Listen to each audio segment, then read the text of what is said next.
Conductores en campos electrostáticos.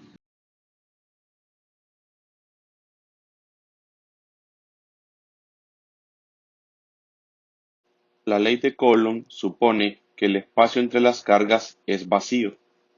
Es interesante investigar qué es lo que ocurre cuando las cargas eléctricas se encuentran en presencia de materia, de tal manera que por lo menos parte de la región de interés no esté vacía. En esta unidad se estudiará el caso en el que una clase particular de materia, llamada conductora, está presente. Por tanto, es necesario iniciar la discusión definiendo qué es un conductor. Se puede definir un conductor como una región en la que las cargas son libres de moverse bajo la influencia de un campo eléctrico. El ejemplo más común es el de los metales, en los cuales las cargas móviles vienen a ser los electrones libres.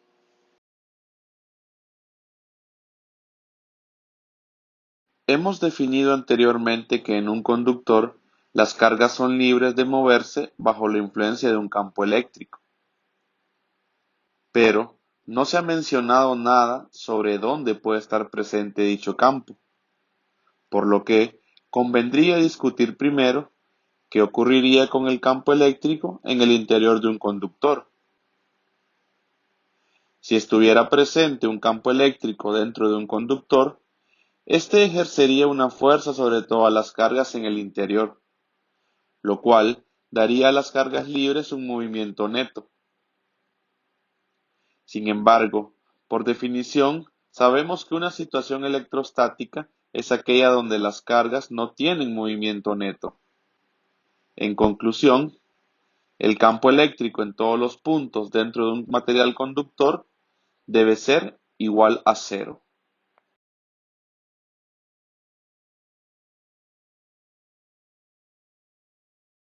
También podemos preguntarnos qué ocurre con el potencial en el interior de un conductor.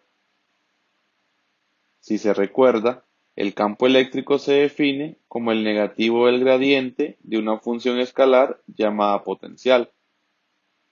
Entonces, haciendo uso del concepto de que el campo eléctrico dentro de un conductor debe ser cero, la definición de campo queda como se muestra a continuación. Y como ya sabemos, el gradiente contiene dentro de sí derivadas parciales. Por tanto, para que se cumpla lo anterior, el potencial dentro de un conductor debe ser una constante.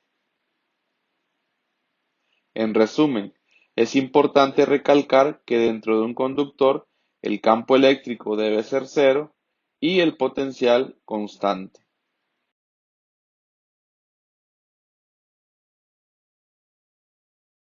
Entendiendo lo que sucede en el interior de un conductor, trasladaremos ahora nuestra discusión a la superficie del mismo.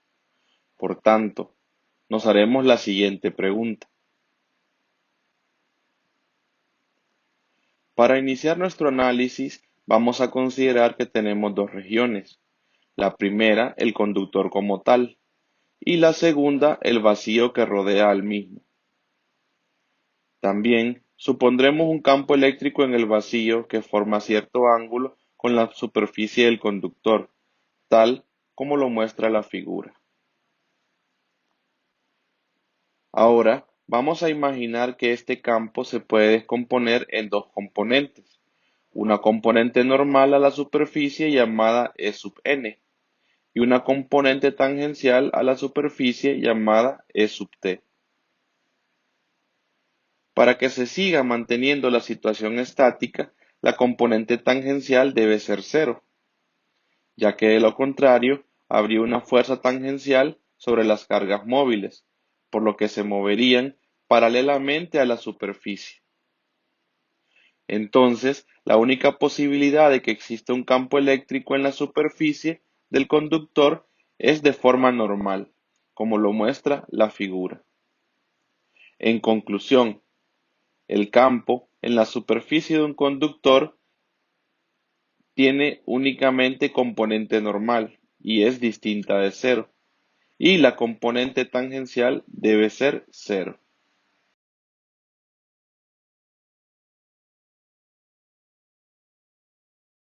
Ahora se revisará el caso del potencial en la superficie de un conductor. Como ya sabemos, la definición del campo eléctrico a partir del potencial es un gradiente. Entonces, es importante hacer una revisión al concepto de gradiente y recordar que el gradiente de un escalar es normal a la superficie de valor constante del escalar y tiene la dirección de la máxima razón de cambio de dicho escalar. ¿Qué significa esto? Bueno, significa que el campo eléctrico, como ya analizamos, es perpendicular a la superficie, pero dicha superficie debe ser de valor constante del escalar que genera dicho campo. Por tanto, podemos concluir que la superficie de un conductor es una superficie equipotencial, es decir, su potencial es constante.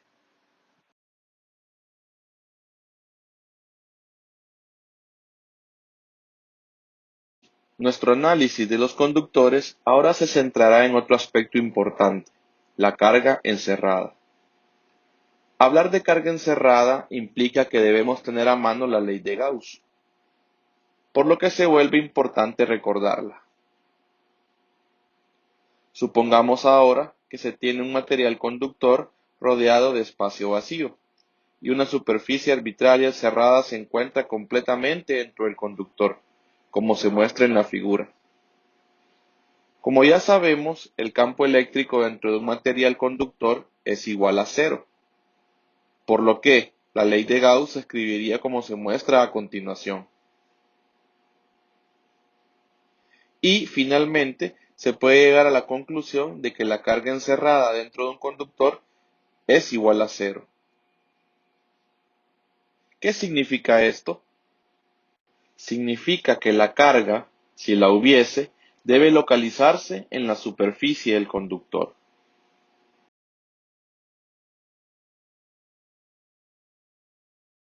Anteriormente analizamos que el campo eléctrico total en la superficie de un conductor es distinto de cero, y es normal a dicha superficie, pero no se dedujo ninguna ecuación para calcularlo. En este apartado nos centraremos precisamente en obtener una expresión que permita encontrar el valor del campo eléctrico en la superficie de un conductor. Para ello, se considerará una región conductora rodeada de vacío, cuya superficie está cargada de forma uniforme con densidad sigma, constante, y en la que n es un vector unitario normal a la superficie cargada. Se dibuja un cilindro de sección delta A, de manera que la envolvente del cilindro tenga un vector unitario perpendicular NC, como lo indica la figura. Si hacemos uso de la ley de Gauss y la aplicamos a este pequeño cilindro, se analizará primero el lado izquierdo, en el cual la integral de superficie cerrada se descompone en tres integrales como se muestra a continuación. Se considerará la región delta A lo suficientemente pequeña para que el campo eléctrico sea prácticamente constante sobre toda la cara superior. En el caso de la cara inferior, como se encuentra dentro del conductor, se sabe que el campo eléctrico es cero. Y en el caso de la tercera integral, podemos notar que el vector unitario n es perpendicular al vector nc y su producto punto será cero.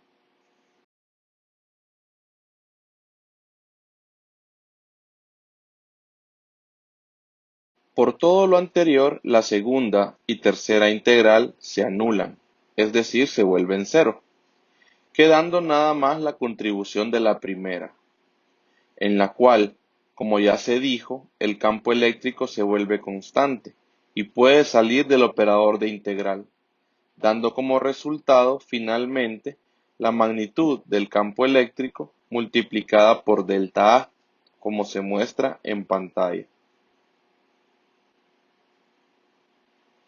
Se procederá ahora con el análisis del lado derecho de la ley de Gauss, donde el punto central es encontrar la carga encerrada, para lo cual se usa el ya conocido concepto de diferencial de carga, dando como resultado lo mostrado a continuación.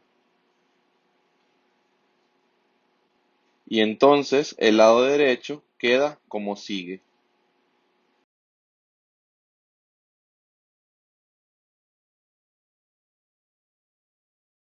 Finalmente se igualan ambos lados de la ley de Gauss, donde claramente se aprecia que delta A no contribuye en el campo eléctrico, ya que es un factor común en ambos lados de la ecuación, y se puede descartar, quedando la expresión como se muestra a continuación, la cual de forma vectorial queda escrita.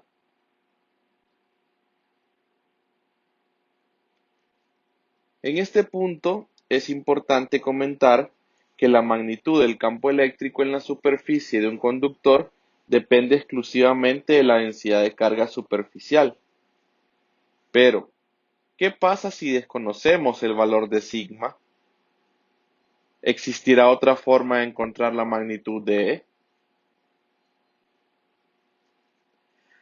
Si revisamos nuevamente la definición de campo eléctrico a partir del potencial y recordando el concepto de producto punto, se puede encontrar una salida que nos permite encontrar la magnitud del campo eléctrico cuando se desconoce la densidad de carga superficial.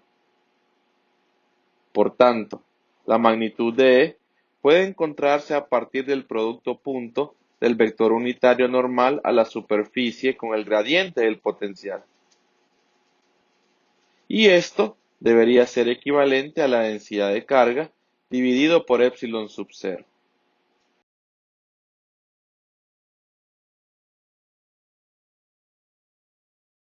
Para comprender mejor, veamos un ejemplo de la discusión anterior. Suponga que existe una carga neta Q en una esfera conductora de radio A. Encuentre el campo eléctrico en la superficie de la esfera.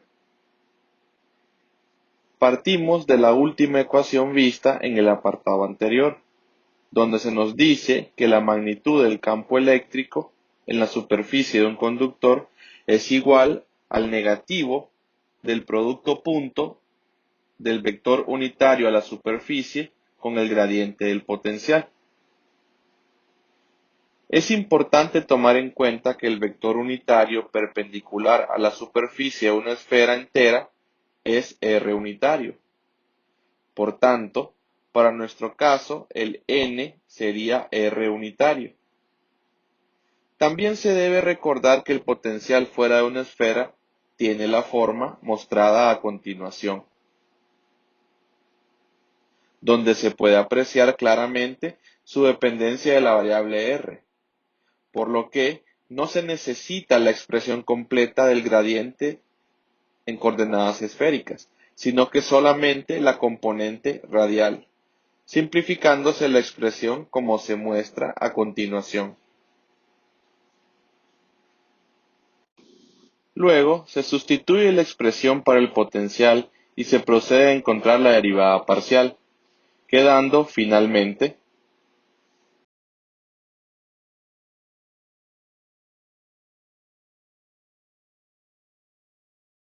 Para terminar nuestro ejemplo, es necesario evaluar el campo en la superficie de la esfera, donde R es igual a A, y por tanto la expresión queda como sigue. Como se analizó anteriormente, esta expresión debe ser equivalente a la densidad de carga superficial dividido por epsilon sub 0. Para verificar que en efecto así es, se reescribirá la expresión de la siguiente manera, donde nos centraremos en la parte en color rojo, y para ello se debe recordar que la densidad de carga está definida como la carga total dividido por el área, y que en el caso de una esfera completa, dicha área está dada por 4pi por el radio al cuadrado. Luego, se puede ver claramente que podemos expresar el campo eléctrico en la superficie obtenido anteriormente como la densidad de carga superficial dividido por epsilon sub 0, y escribirlo tanto en forma de magnitud como en forma de vector.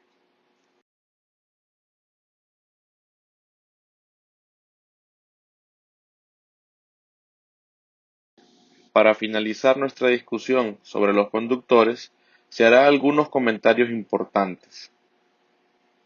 Considere un conductor que contiene una cavidad en su interior, tal como se muestra en la figura. La superficie total del conductor tiene ahora dos partes, una superficie exterior S sub O y una superficie interior S sub I. Suponga otra vez una superficie arbitraria S que quede completamente dentro del conductor, de manera que el campo eléctrico sea cero en cualquier parte de ella, y, por tanto, la carga encerrada también sea cero, es decir, que no existe carga neta dentro de S. Ahora imagine que de repente se activa una carga de signo arbitrario, QCAV, dentro de la cavidad. Sabemos que la carga encerrada total debe ser cero dentro de S. Entonces, ¿cómo podemos lograr que se siga cumpliendo esto dentro del conductor? Por suerte, la naturaleza misma nos da la respuesta, y es que automáticamente se induce una carga de igual magnitud y signo contrario en la superficie S sub I, de modo que se siga cumpliendo que la carga encerrada sea cero dentro de S. Esta carga inducida se puede entender como la respuesta instantánea de la naturaleza para mantener ese estado que caracteriza a esta materia conductora, pero no todo termina ahí. Suponga que ahora usted decide apagar la carga en la cavidad.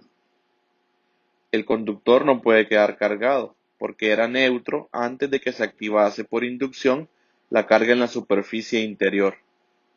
Entonces, también la naturaleza toma en cuenta eso, y aparece una carga inducida QCAV en la superficie exterior SO, con signo contrario a la que apareció en la superficie interior S sub I. Y es así como una carga encerrada en una cavidad puede hacerse sentir para alguien que se encuentre fuera del conductor por medio de esta carga inducida S sub O. Es decir, que alguien que se encuentre afuera del conductor puede sentir la presencia de la carga en la cavidad a través de la carga inducida en la superficie exterior. A toda esta distribución de cargas que se crea a partir de la activación de la carga en la cavidad se le puede llamar distribución de carga estática del conductor. Todo este fenómeno tiene aplicación en los circuitos eléctricos, donde se encierran los componentes electrónicos de circuitos en recipientes metálicos, y es conocido como blindaje electrostático.